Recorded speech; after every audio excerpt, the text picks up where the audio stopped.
میں جرا اور آج کنکلوڈ ہوئی اور میں ایز اے وٹنس تھا یہاں پر، اور جو جج صاحب سے میں نے اپنا بیان دیا اس کے اوپر کل جرا ہوئی۔ عدت کا کیس تھا یہ، اور اس کے اوپر تمام جو میری اسٹیٹمنٹ تھی اس کے اوپر ان کا پاس کوئی جواز نہیں تھا، کوئی جواب نہیں تھا۔ جو یہ نکاح ہوا، جب ہوا اس وقت میں وٹنس تھا، اور عدت جو پوری نہیں ہوئی تھی وہ یہ ثابت ہوا وہاں پر جج صاحب کے سامنے۔ مفتی سعید نے بھی یہ اقرار کیا اس بات کا کہ ان کے بھی علم میں نہیں لایا گیا، اور جرا مکمل کی۔ اس کے بعد آج جو میری اسٹیٹمنٹ تھی اس کے اوپر بھی ہماری ایک مکمل تفصیلی اس پہ جج صاحب کے آگے بیان ہوا، اور تم دونوں جو فریق تھے جن کے اوپر یہ جنہوں نے ثابت کرنا تھا، ایسا کچھ ثابت نہ کر سکے۔ جو اسٹیٹمنٹ میری طرف سے گئی تھی عدالت میں، تو اس سے کیا معلوم ہوتا ہے کہ آپ ایک پارٹی کے اتنے بڑے لیڈر خود کو کہلاتے ہیں، اور آپ خود جھوٹ پر ایک ایسی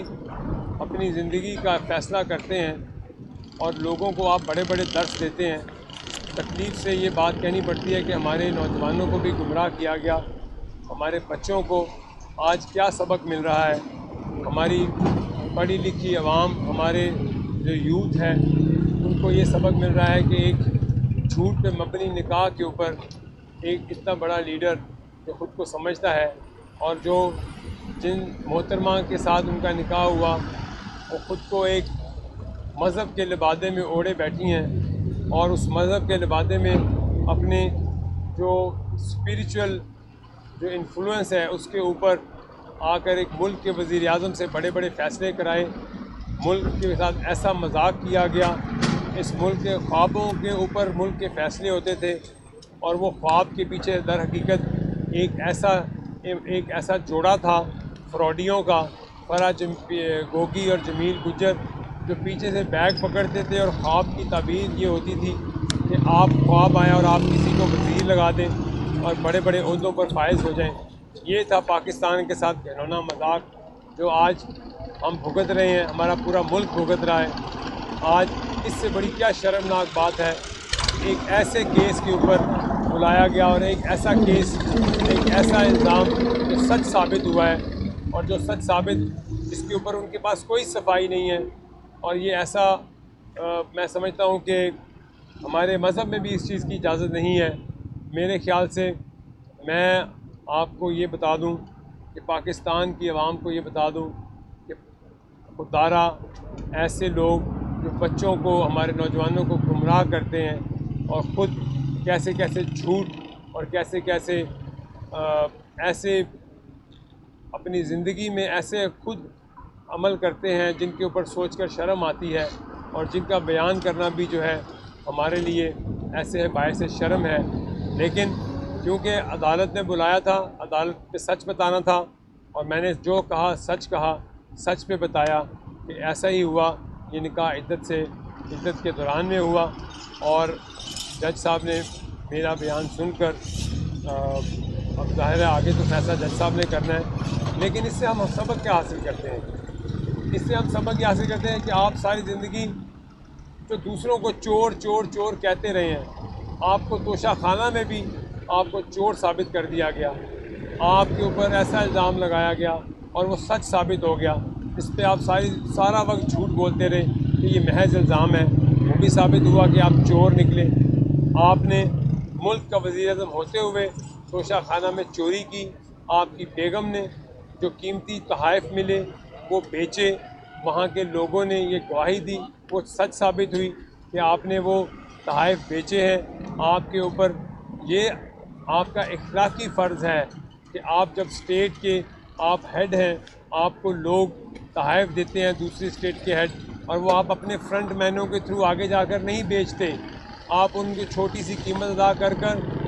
کر کے آپ وہ پیسہ لے کر اور آپ اپنے فرنٹ مینوں کے تھرو وہ پیسے کماتے ہیں۔ آپ کیا ہمارے لیے شرم کی بات ہے کہ ہمارے ملک کا وزیر اعظم، ایک سابقہ وزیر اعظم ایک تو چوری میں توشہ خانہ میں چوری ثابت ہو گئی اور وہ چوری کے الزام میں اس کو سزا ہوئی ہے. آپ کے اوپر سائفر کے اوپر بھی ثابت ہو گیا کہ آپ نے اس ملک کے ساتھ مذاق کھیلا, آپ نے اس ملک کے ساتھ مذاق کیا, اس میں بھی آپ سزا بھگت رہے ہیں. آپ نے اپنے ملک سے ایسا مذاق کیا ہے, آپ نے اپنے ملک کے ساتھ وہ کیا ہے جو شاید ہمارا دشمن بھی نہ ہمارے ساتھ کرے. ہماری یوتھ کو آپ نے ایسا اکسایا ہے کہ آج ہمیں بچوں کو بٹھا کر ان کے لیے ان کو پیپ ٹاک دینا پڑتا ہے, ان کو سمجھانا پڑتا ہے کہ بیٹا اسٹیٹ کے ساتھ نہیں لڑا جاتا, اسٹیٹ کے ساتھ آپ کو کھڑے ہونا پڑتا ہے. یہ اسٹیٹ ہے, یہ ملک ہے تو ہم ہیں, پاکستان ہے تو ہم ہیں. ہم اپنی ذات کے لیے اپنے لوگوں کے چھوٹے چھوٹے بچوں کو نہ لے کے آئیں سڑکوں پر. ہمیں اپنی ذات کو بچانے کے لیے کسی ماؤں کے بچوں کی نہ قربانی دی جائے, اور ہم اپنی ذات کو بچانے کے لیے ملک کے اداروں کے خلاف بغاوت پہ نہ اکسائیں لوگوں کو. یہ ہے ہماری روایات, یہ ہے لیڈرشپ. اس لیے ہم لیڈر بناتے ہیں لوگوں کو, اس لیے ہم نے ایسی جدوجہد کی تھی, ایسے پاکستان کے لیے ایسے لیڈروں کو لانے کے لیے ہم نے جدوجہد کی تھی. میرا نہیں خیال, ہمیں آج میرے لیے بڑا تکلیف دہ لمحہ ہے کہ میں آج یہ بات کر رہا ہوں, کیونکہ میں نے ایک کاز کے لیے پاکستان کے لیے کام کیا تھا, ایسی جماعت کے لیے کام کیا تھا, ایسی جماعت کے چیئرمین یا لیڈر کے لیے کام کیا تھا کہ میرے ملک کے لیے کچھ بہتری آئے گی. یہ نہیں تھا کہ وہ بعد میں ایک ایسے خوابوں کے اوپر فیصلے کرنے شروع ہو جائیں گے, ایک ایسے جھوٹ پہ مبنی اپنی زندگی کے فیصلے اور ایسا فراڈ کر کے ایک نکاح کر لیں گے اور کسی کا گھر تباہ کر دیں گے. آج وہ مانیکا صاحب بھی یہاں بیٹھے ہوئے تھے اور وہ اپنی جو ایسی دکھ بھری داستان سنا رہے تھے, اس پہ دکھ ہوتا تھا کہ ان کا گھر ٹوٹ گیا, ان کا گھر تباہ ہو گیا. ان کے بچوں کی باتیں جو ہمارے سامنے آئی ہیں اور وہ تکلیف دہ ہیں, وہ شرمناک ہیں ہمارے لیے کہ ہم اپنے ملک کے میڈیا میں ہم اپنے ملک کے لوگوں کو کیا بتائیں کہ اس جماعت کے لیڈر ایسے ہوتے ہیں جو کسی کے جھوٹ کسی کا گھر توڑتے ہیں, کسی کے بچوں کی زندگی تباہ کرتے ہیں. میرے خیال سے میں تو آپ لوگوں کو یہی کہہ سکتا ہوں کہ پلیز اپنے بچوں کو ہم اپنے ملک کی خیر کریں, اپنے بچوں کو ایسے لوگوں سے دور کریں جو کہ ملک میں انارکی اور لڑائی اور نفرت کی فضا پیدا کرتے ہیں. اور انشاءاللہ پاکستان آگے جائے گا. پاکستان کے اداروں کو جو لڑانے کی کوشش کریں گے وہ منہ کی کھائیں گے اور وہ ان کو عبرت کا نشان ہم بنائیں گے انشاءاللہ.